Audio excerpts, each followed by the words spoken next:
Greetings, ladies and gentlemen, and welcome to the AzurRx conference call. It is now my pleasure to introduce your host, Mr. James Saperstein, President and CEO. Thank you. You may begin.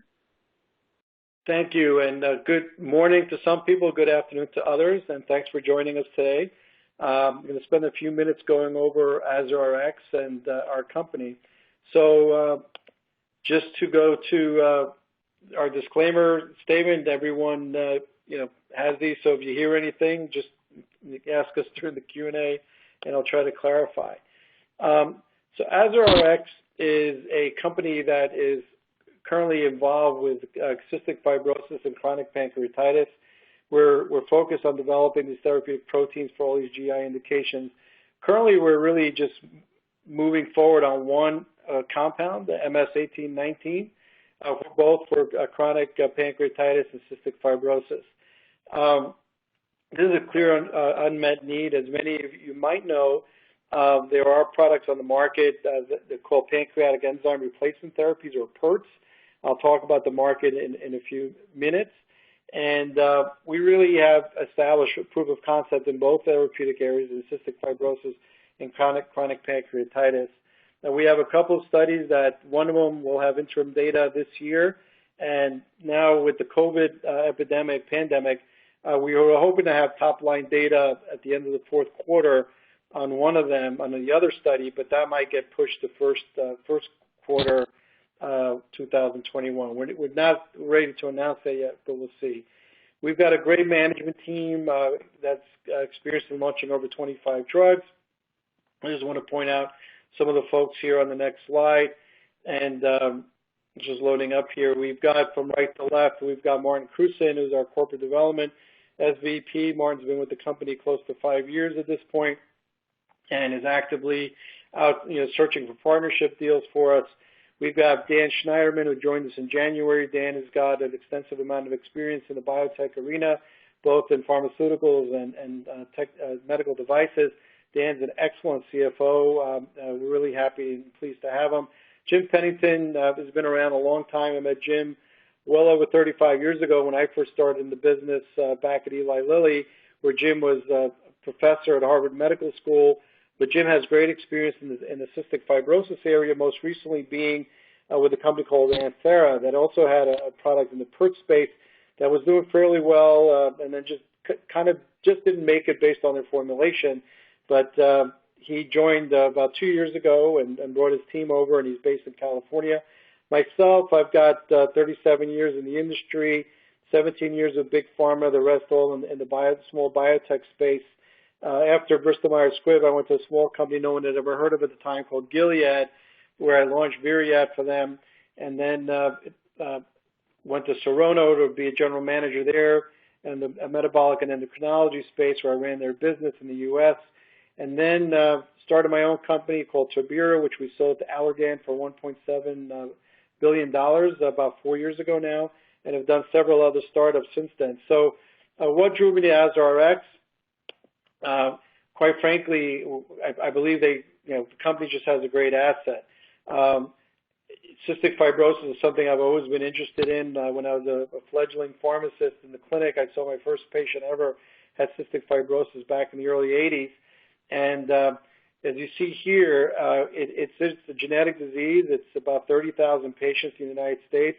Most people relate cystic fibrotic patients just in the pulmonary space, but they actually have a lot of GI problems as well. And these patients have to be treated for life. When I first started seeing patients in the early 80s, their life expectancy was about 18 to 20 years at that point in time. Now they live more normal lives with all the the drugs that have been out there in the last 30 years, and they live to 50, 60, 70, 80 years old, depending on how well the patients thrive. But the PERTs have done pretty well. These patients have trouble really absorbing the nutrients in their food. They take a lot of medications, including all these pulmonary drugs as well. And we also are looking at chronic pancreatitis. While we have about 90,000 patients in the United States, it's a much larger therapeutic space around the world, specifically in Asia, where you have a lot of hepatitis patients, a lot of patients with other liver disease and pancreatic diseases. So we have a lot of interest for both of these populations. So let's take a look at how big the market is.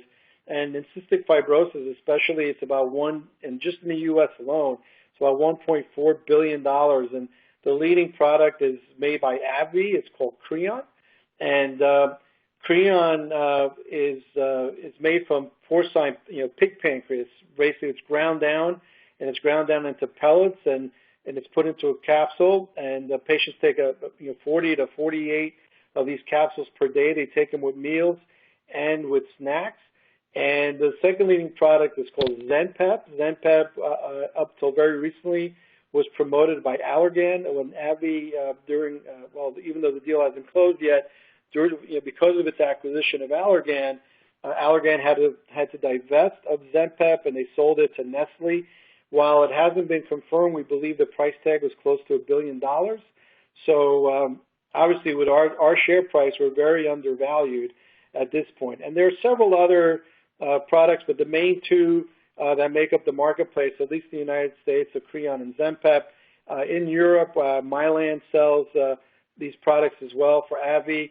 So it's pretty much a global product, and fairly large at that. So moving on to the next slide, when you're looking at how these drugs are absorbed, we know that MS-1819 really is absorbed much better at a lower pH. But when we did our test, and I'll get into that in a second, our clinical trial, we were using just normal capsules at that point, and we believe that our drug was a little bit underdosed going into these patients. Hence, we didn't see these really high, what we call CFAs, in some of these patients. But we know that we do show strong activity at a normal pH, which is, for most of you, as you know, it's 6 to 7. But at a more basic pH, we believe the drug is going to be even better absorbed.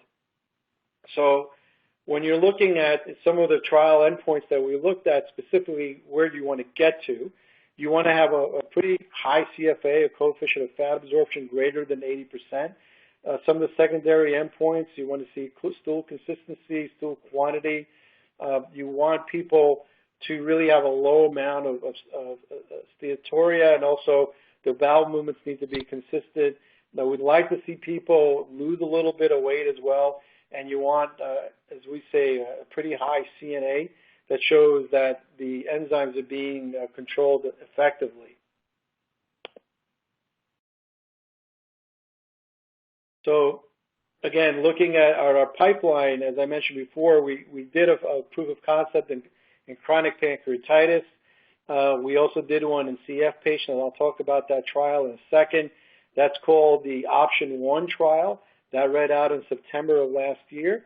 Right now, we're in the middle, if you look at the bottom, we're in the middle of another trial called a combination trial, where I like to call it a step-up therapy, where we're using MS-1819, and we're adding it to other PERTs, where some patients are, I like to call them refractory patients.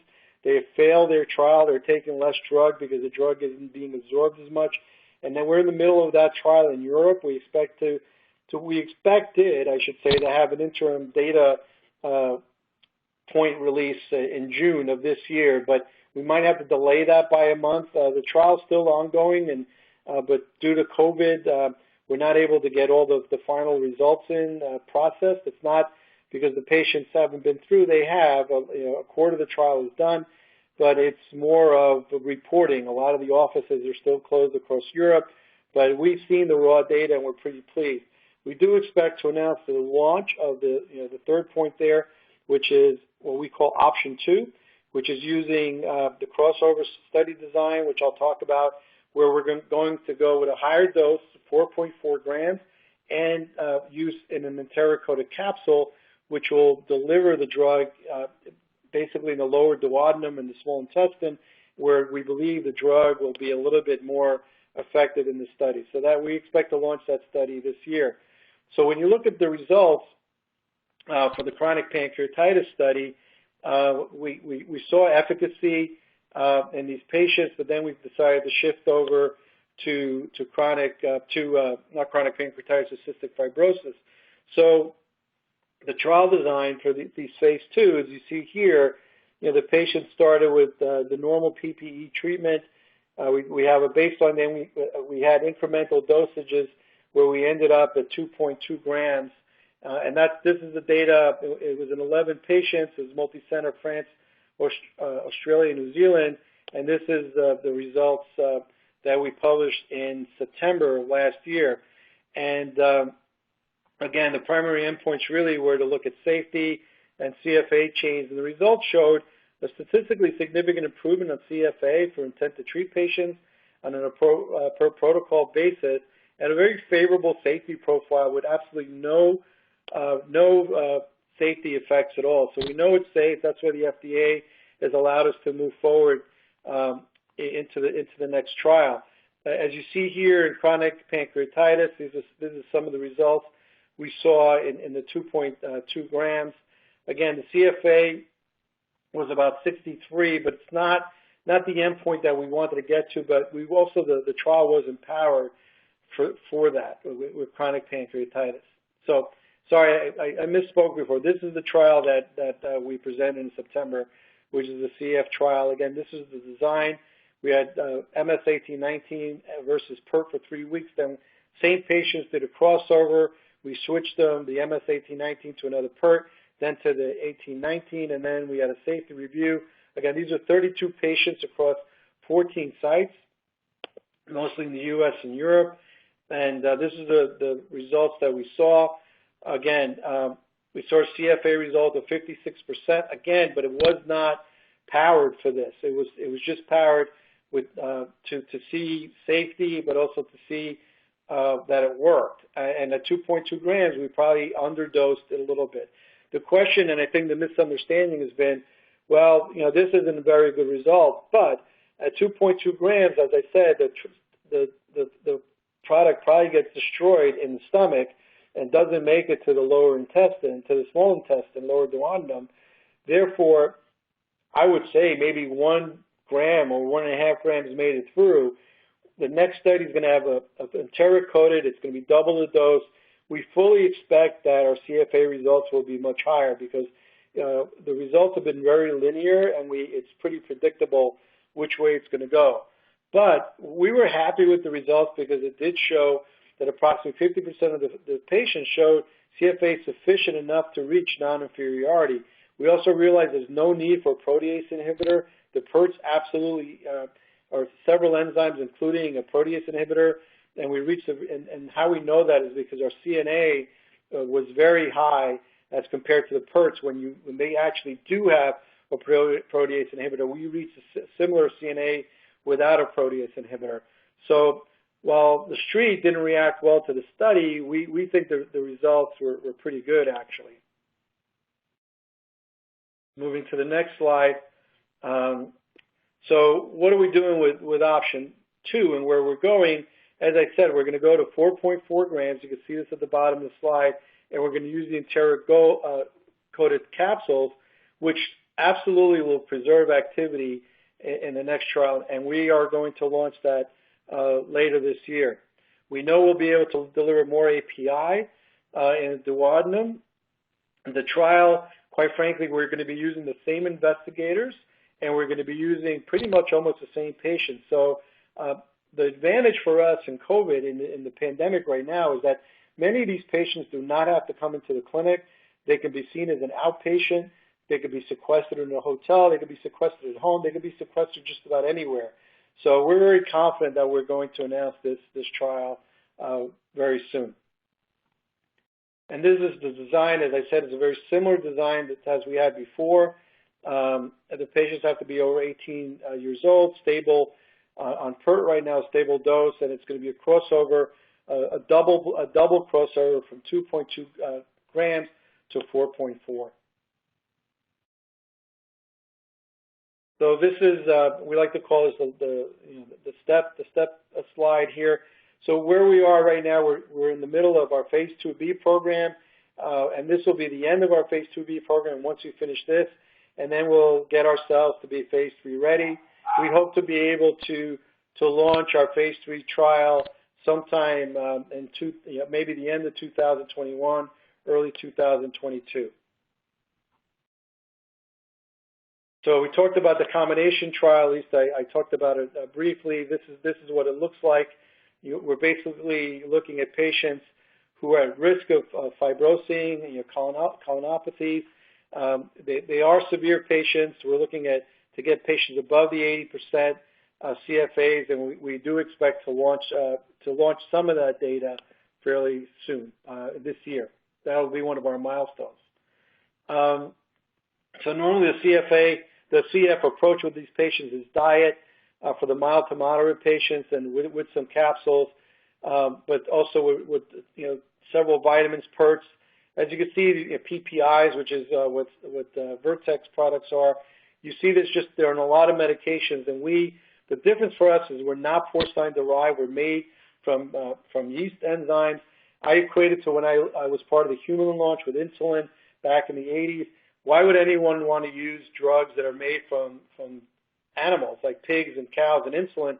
We converted everyone to human insulin, and we're confident we're going to be able to convert everyone to basically what is a regenerative humanized product with no supply problems like we have with porcine around the world. Right now, as you know, with COVID, the pandemic just shows why you don't want to bring in products that are derived from animals. You're better off getting a humanized product on the market. So the combination study, as I said, we're very cognizant of time. We're down to the last few minutes of the presentation. These patients, we have dose escalation, a lower dose to the 2.2 gram dose. We're in the middle of this trial. We've got about 6 patients that have gone through at this point until we got interrupted, and we'll hopefully show some interim data on those patients very soon, and then we'll start up the trial as soon as these clinical sites are open, hopefully within the next couple of months. As far as IP, we have IP coverage through 2028. We also have the availability of Hatch-Waxman, which will give us an extra 5 years to 2033. We also know that we're novel biological. We are regenerative medicine, and the FDA normally gives 12 years of exclusivity. The EMA gives us 10 years. So we don't really, we know there's no blocking patents to date. We have the potential to file for additional IP. So from an IP perspective, we're fairly safe, and we'll have enough time commercially to convert a lot of these patients over. So in terms of where we are, from a financial overview, our price is a little lower than when I produced this deck. Today we're trading at 60 cents about, so the market cap is a little less than this. It's about 60 million and change. Our daily volume actually has dropped a little bit. It's in the high 200s to low 300s. We are a NASDAQ company trading on the AZRX. And at this point, we've got 11 employees. We're small, we're nimble, we get things done. And again, my closing line is, what's the benefits? We've got several milestones coming in 2020 through 2021. We're going to announce 2 major trials, at least interim data and top-line data on 2 trials. And we'll have final data in 2021 on both of them and the initiation of phase 3. We are a humanized preparation as opposed to porcine, ground up. It's more predictable dosing. And with that, I'd like to bring it to any Q&As that we might have. Okay. So we have, how long will your current, says will last, but so this is from John Ashoff. So I think you try to talk about our trial, right? The combination trial. We expect to have it fully enrolled by early first quarter next year, but because it's open label, we will have some top-line data that we'll be able to release. The other trial, which is the single dose, the monotherapy trial, we expect that trial to fully enroll within 4 to 5 months and take us about 9 to 10 months to complete. Any other questions? Okay, so I think I'll tell the moderators, I know I had 20 minutes. I think we came in. I'm not trying to pull a Joe Biden here. I'm willing to answer any more questions if anyone has any moving forward. I'll wait another minute or so, or third or less.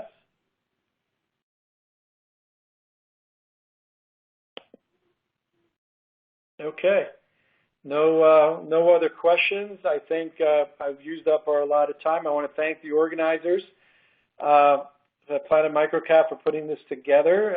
I know it's quite a challenge to do this over the phone and not in person. Vegas would have been a lot more fun. But I thank everyone for their attention. I know I went through things rather rapidly, but reach out to me. Those of you who have my information, I'll be happy to answer more questions. Have a great day. Thank you. Thank you. This concludes today's webcast. You may disconnect at this time. Thank you for your participation.